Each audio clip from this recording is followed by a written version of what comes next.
المذيعة بتسأل نجلاء بدر، بتقول لها هل ممكن تتبني طفل؟ فنجلاء بدر ردت عليها وقالت لها لا، علشان التبني حرام. السلام عليكم ورحمة الله وبركاته. حبايب قلبي أيها الفام العظيم، وحشتوني. لا وحشتوني. أو في مقولة أخرى والله اشتقنا. أنا عارف إن أنا في سبت أنا ما جيتوش. في ناس سألت عليا على انستجرام، كلموني اطمنوا عليا. في ناس سالوا هنا في الكومنتس، في ناس سالوا على تيك توك، وفي ناس ما سالتش. مش هنتعاتب دلوقتي، انا سايبكم لاخر الفيديو، هنتفاهم بعدين. وقبل ما نبدا الفيديو ما تنساش لو ما صليتش العشاء تقوم تصلي العشاء، ما صليتش المغرب تقوم تصلي المغرب، اي فرض فاتك تقوم تجيبه وبعدين تكمل الفيديو، لان انا قاعد والفيديو قاعد، انما الصلاه هتفوتك. واللي مش عايزه يفوتك كمان هو الاوفر بتاع البرمجه، عرض البرمجه، كورس برمجه متكامل من راعي القناه الا وهو كورسات دوت كوم. بدلا من 4000 جنيه نزل ل 1800 جنيه، ولو عايز تاخد ليفل واحد من الاربعه ليفل هتاخده ب 550 جنيه بس. طبعا انصح انك تاخد الاربعه ليفل لانك هتتعلم بايثون، HTML، CSS، واللي مش فاهم الكلام الملخبط ده مثلا زي HTML اللي بتبني بيها هيكل الموقع، CSS اللي بتعمل لك التصميم او الديزاين او والالوان والاشكال بتاعه الموقع، وكمان بتتعلم فيه انك تطور تطبيقات ويب وتتعامل مع قواعد البيانات، وكمان بتنفذ مشروع عملي لتطبيق تواصل اجتماعي كامل. ولو عايز تتواصل مع الكوتش ساعه كل شهر لمده 6 شهور، عشان لو في حاجه مثلا انت درست شهر في حاجه وقفت معاك فبتجمعها وتتكلم معاه في ساعه كل شهر، بتضيف فقط 200 جنيه على ثمن الكورس اللي هو 1800 ويكون 2000 جنيه. وفكروني هكلمكم كلمتين مهمين قوي مش عن الكورس، عن التعليم عامه في اخر الفيديو. كده يبقى انا عندي حاجتين اخر الفيديو، الناس اللي ما سالتش وفكره التعليم عامه. نبدا بقى. وحشتوني ايه كل المنشنز دي، ناخدهم كده بقى، اللي عارف انت اللي هو اللي هيجي في وشنا. يلا. الله قال ولا تأكلوا الربا. يا أخي كمل الآية. أضعافا مضاعفة. أقل شيء الربا بدها تكون ضعف، يعني 100 جنيه 100 دولار بدي أخذها 200، هذا صار حرام. بص انا مش هكلمك في تفسير الايه طبعا، بس انا عندي ايات تانية صريحه بتقول لنا ما تقربوش ناحيه الربا. القرب نفسه اللي هو يعني بينك وبينه ده ما تقربش. ايات صريحه بتقول لي فاذنوا بحرب من الله ورسوله. طبعا الاحاديث حدث ولا حرج، بس انت منكر. المهم اسحبوا منه المايك، كفايه عليه كده. يعني بمنطق الاستاذ ده، تعالى انت مزنوق عايز 100000 جنيه بس عشان ما تتسجنش وهترجعهم بعد شهر، خد 100000 جنيه بس هترجعهم لي 199000 جنيه. معلش انا ما قلتلكش 200000، انا برابي انا اقبل اكل ربا 199000، معلش الا الربا حرام يا اخي. 199000 وانت هتتحبس يا امي عشان غارمه؟ لا ما يرضينيش الحبس، خدي ال 5000 جنيه دول وهاتهم لي 9900 الا الربا يا امي. ما اقبلوش على نفسي لا خالص. اسبوع بقى والفلوس تكون عندي، والا انا كمان هحبسك. يا جماعه لو كل واحد قرر يشغل عقله في الشريعه الالهيه هتفسد. مش الشريعه طبعا، حياتنا هتفسد. الدين اسلوب حياه، بس يعني الناس تفكر شويه. اللي بعده ايه الدماغ دي بجد والله، ايه الدماغ دي. المذيعة بتسأل نجلاء بدر، بتقول لها هل ممكن تتبني طفل؟ فنجلاء بدر ردت عليها وقالت لها لا، علشان التبني حرام. راحت المذيعة مغيرة السؤال وقالت لها طيب ممكن تكفلي طفل، ده مش حرام وكمان الدولة بتسمح بيه. راحت نجلاء بدر قالت لها لا برضو مش هكفل طفل، عشان اول ما الطفل ده يبلغ مش هينفع يكون معايا في نفس البيت. قالت لها طيب ممكن تكفلي بنت. قالت لها برضو البنت دي اول ما تبلغ هتكون قاعدة مع جوزي في نفس البيت. اسقط منها يعني ان الطفل ده لما يبلغ ممكن ينجذب ليها او هي تنجذب ليه، ولو بنت ممكن تنجذب لزوجها او هو ينجذب ليها. تفكير مرعب الصراحة. وبنفس المبدأ ده انت تفكر كده لما الواحد يخلف بنت وهي تكبر قدامه ممكن ينجذب ليها وهي تنجذب ليه.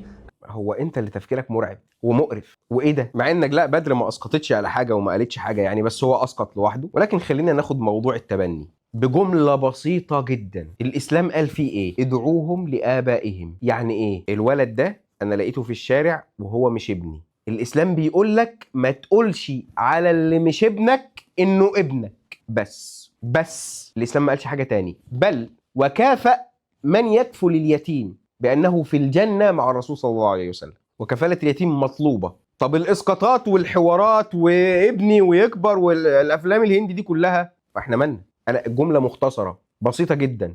واحد جاي بيقول الولد اللي مش ابني ده أنا هقول عليه ابني، ينفع يا إسلام؟ الإسلام قال له ما ينفعش لأنه مش ابنك، ما ينفعش تقول عليه ابنك وهو مش ابنك. بس طب وأسباب التحريم والإسقاطات أنا ما بتكلمش هندي.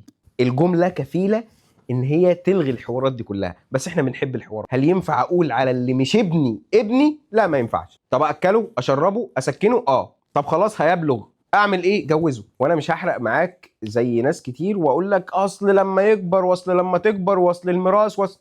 هي نقطه، انت بقى العب براحتك بقى. ينفع البيبي اللي انا ما اعرفوش ده اعامله زي ابني؟ ينفع اقول ان هو ابني؟ ما ينفعش. فين بقى المشكله؟ باكله واشربه واسكنه واعيشه واعلمه واجوزه وكل حاجه، وده امر مطلوب، بس مش هقول ان هو ابني لانه هو فعلا مش ابني. انا وزوجتي ما خلفناهوش، ازاي هقول للناس ان انا وزوجتي خلفناه؟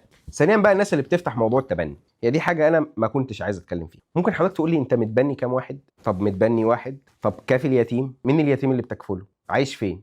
عادي اطلع قول، اطلع جاهر بالكلام الحلو لعلنا كلنا نعمل زيك. قول لي خدته من دار ايه؟ قول لي اسمه ايه؟ قول لي مدرسته فين دلوقتي؟ قول لي بتربيه في بيئه عامله ازاي؟ اتكلم معايا. طب انتوا عارفين يا جماعه ان احنا حاليا يعني، ويمكن دي حاجه ما اعرفش كان المفروض اقولها ولا ما اقولهاش يعني، بس احنا بنبحث على الاطفال اللي اهاليهم قتلوا من فلسطين عشان نتبناهم. التبني نوعين، انسيبه ليا واكفله، عشان نكفلهم ومش نكفلهم وهم في فلسطين. انا عايز اكفلهم هنا في بيتي عادي. في حاجات تانية انا مش هينفع اقولها وما افضلش ان انا اقولها، بس انت بتتكلم عن موضوع وانت بعيد قوي ويجيبها لك من ناحيه الصعبانيات. مش هتخليني اربي الولد الكيوت الطفل اللي هيموت ده؟ ما تربيه. مين قالك ما تربيهوش؟ ده انت مطلوب منك تربيه وتعتني بيه، انت مطلوب منك كل حاجه. على فكره ده شيء اساسي في الدين، بس ما تقولش ان انت ومراتك اللي خلفتوه، ما تقولش ان ده ناتج علاقتك مع زوجتك، لانه مش ناتج علاقتك مع زوجتك. فهمت؟ وهيطلع لي بنفس الصعبانيات. واخده ليه من الاول لما انا هسيبه؟ وليه تسيبه؟ انا كنت اتكلمت عن التبني من سنه تقريبا، عدد لا يحصى من الناس كلموني ان هم مكفولين من اهاليهم. ايه ده بجد؟ تخيل. طب انت تعرف حد تم 18 سنه ومكفول؟ انا اعرف. انت عارف عيشتهم عامله ازاي؟ حياتهم عامله ازاي؟ انا اعرف ناس خدوا الطفله والطفل من وهم قد كده لحد ما وصلوهم شباب كبار وبيجوزوه عادي جدا. اللي بيتكلم من بره من غير ما يدخل الموضوع ده في الضياع. والكلام سهل ان هو يقول لي انا في الموضوع انا بعمل. لا، اثبت لي. عشان تكفل طفل كده بتكون انت وزوجتك بتطلعوا اوراق معينه. لو حد عايز يفهم الموضوع ده يبقى يكلمني. واوراق للدخل المادي واوراق للصحه النفسيه والحاجات دي كلها، وبتروحوا تقدموها وبعدين بتروحوا للطفل. قصه كده. انت لا متجوز ولا كفلت. طب انت مش واخد بالك انك بتنكر ايه من القران؟ ادعوهم لآبائهم. الآية صريحة. ده بقى مش حديث، لأن كلمة حديث بتكهربكم. يعني أقول كلمة حديث فوبيا، ويا سلام بقى لو قلت صحيح، يا لهوي شلل. تحس إن هو عايز يقفل ودانه ويطبقهم ويدخل فيهم نص كيلو قطن، ولا إنه يكمل الكلام ولا إنه يسمع أنت بتقول إيه. اللي بعده. أنا مريت بظروف صعبة نتيجة يعني سوء استخدامي للكثير من المواد المخدرة اللي تسببت في حالات من الغضب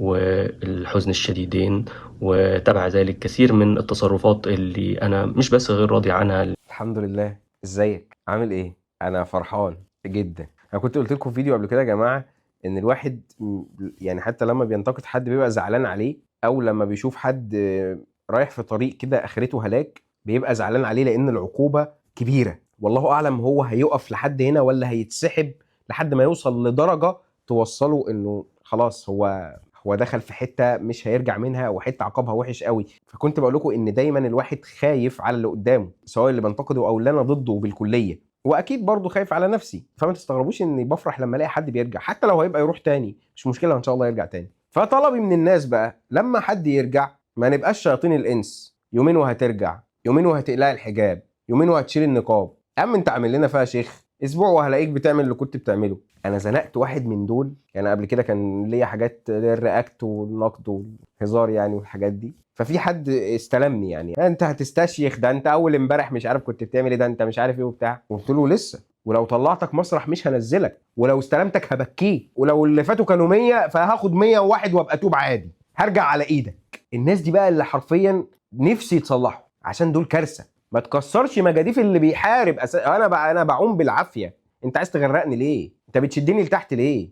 هو انت والشيطان عليا؟ انا لو لمحته اكله قلم افوقه. فوق يلا، انت بتعمل زي الشياطين يلا. والى هنا خلصنا كلام الفيديو، بس لسه ما خلصناش. بالنسبه للتعليم، انا ليه بنزل لك كورسات وبقول لك اتعلم؟ الناس فاكره ان لما انا بنزل كورسات هنا انا بنزل كورسات انا ما اعرفش عنها حاجه. جماعه الحمد لله بفضل الله في ناس كتير عارفه ان انا عندي شركه ديجيتال ماركت، وده مش اعلان للشركه ولا حاجه. المهم اللي بيواجه اغلب الشركات في الاستمراريه هي ايه؟ التيم بتاعها. التيم عامل ازمه. عشان احل الازمه دي بالتدريج انا اتعلمت كل الحاجات اللي بيعملها التيم. الحمد لله الكونتنت، الاعلانات، اتعلمت الديزاين ومن مده كبيره كمان، الايديتنج، ولما اتزنقت في موضوع البرمجه والويب اتعلمته، وبعمل انا مواقع بايدي، وبعدل على الويب سايتس اللي معانا بايدي عادي. اي حد من التيم هيغيب الحمد لله اقدر اسد مكانه. فانا هنا بقول لك ايه؟ بقول لك ان العلم مش صعب، بس انت اللي مكسل. الناس مكبره المواضيع، العالم بيكبر لك الموضوع علشان انت تكسل اكتر. يعني مثلا اللي ما يعرفش في البرمجه حاجه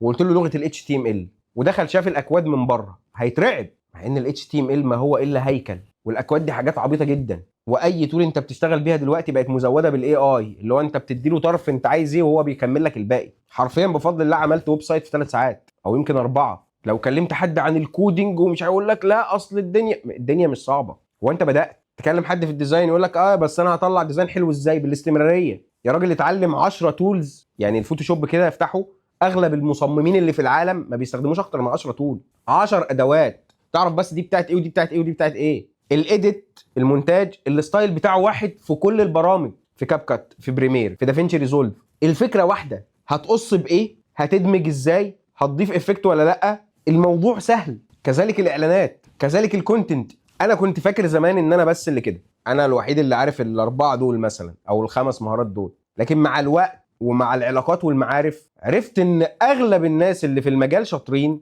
عارفين كل دول. اكيد اللي بيسمعني دلوقتي ايه ده، يعني انا ينفع ابقى عارف ديزاين وايديت وكونتنت واعلانات وبرمجه كمان؟ انت مش عارف انت هتشتغل بمين فيهم، انت مش عارف رزقك جاي في مين فيهم، انت مش عارف اني مهاره اللي هتنفعك، انت مش عارف السي في وهو رايح بمجموعه مهارات الاتش ار هيختار بناء على ايه. الناس بداوا يكبروا لك المواضيع فانت استكبرت المواضيع، فخلاص انا ديزاينر متخصص في الديزاين بس، يعني حتى مش متخصص في المرئيات بس. الولا خد له افتر افكت على بريمير مع الفوتوشوب مثلا وحط عليهم الستريتور، يعني مش تخصص في المرئيات فقط، لا هو انا تخصص في الديزاين بس. وبقى في جديد دلوقتي انا متخصص في السوشيال ميديا ديزاين بس، اللي هو انا هعمل البوستس اللي بتنزل على النت بس، انا ما اعرفش حاجه تانية، ما اعرفش اعمل حاجه تانية. تهريج. فيا جماعه اتعلموا، اللي هتستخدمه واللي مش هتستخدمه اتعلم كله ليه وقته. وما تتعاملش مع التعليم على انك تتعلم النهارده تشتغل بكره، لا انت اتعامل مع التعليم على انه سعي والجزاء من عند الله. اتفقنا؟ فاسعى يا صديقي. الحاجه التانية بقى العالم اللي ما سالتش عليا بس معلش كده، ليه خير بقى؟ انت عليك ليا فلوس؟ بطلع اقول لك كبس كبس وانت ما بتكبسش فانت هربان مني؟